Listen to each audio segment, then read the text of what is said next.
Al bismillah deb baslayıq. Mine bugün biz dünyaya gelgen нәрестемізді бесікке салу дәстүрін істемекшіміз. Бұл атадан балаға өтіп келатырған, енеден келінге өтіп келатырған, анадан қызға өтіп келатырған милли дәстүрлеріміздің бірі. Dünyaya gelgen нәрестеміздің бауы берік болып, қатарының алды өмір жасы ұзын жігіт болсын. Al bismillah deb baslayıq. Бұл бесік ата-бабадан бізге жетіп келген милли дәстүрлеріміздің бірі болып, бесікке нәрестені салмастан алдын бесігімізді таярлап сазлап алайық. Al bismillah. Бесік бегдің бесігі, оң жағында есігі. Есі келді бесіктің шық шайтан деп бесігімізді аласлап алайық. Бесікте жатқан нәресте шоршымау, жақсы ұйқылау, тыныш жақсы ұйқылау үшін бесігімізді жақсылап аласлап алайық. Al bismillah деп бесігімізді аласлап алайық. Бесікте жатырған нәрестеміз шоршымай, жақсы демалсын деген бесігімізді таярлап аласлап алайық.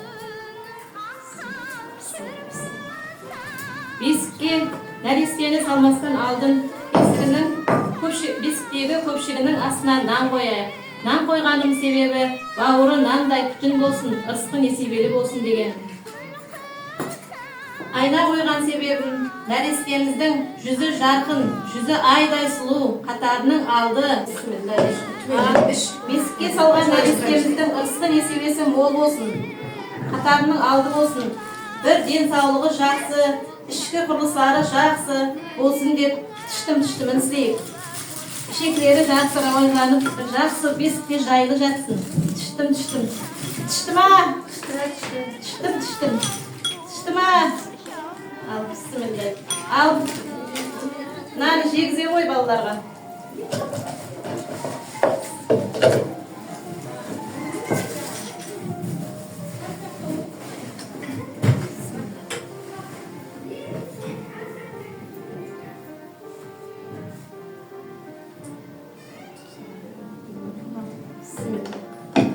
Al bismillah'dan baslayın.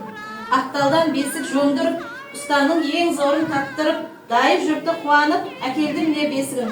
Құтлы болсын бесігін. Нәрестемізге бесігіне құтлы болсын айтып, бір жақсы дүниядағы ұл-қыздың, бақытлы ұл-қыздың бірі болсын деп бесігіне бөлеп қояйық. Бесікте жатқан баланың денсаулығы жақсы болады. Ол бесікте жатып ұйқыласа, тыныш ұйқылайды, ұйқысы қанып, жақсы тұрады. Таза, емін еркін ұйқылап, жақсы демалады. Бесік баланың анасы деген.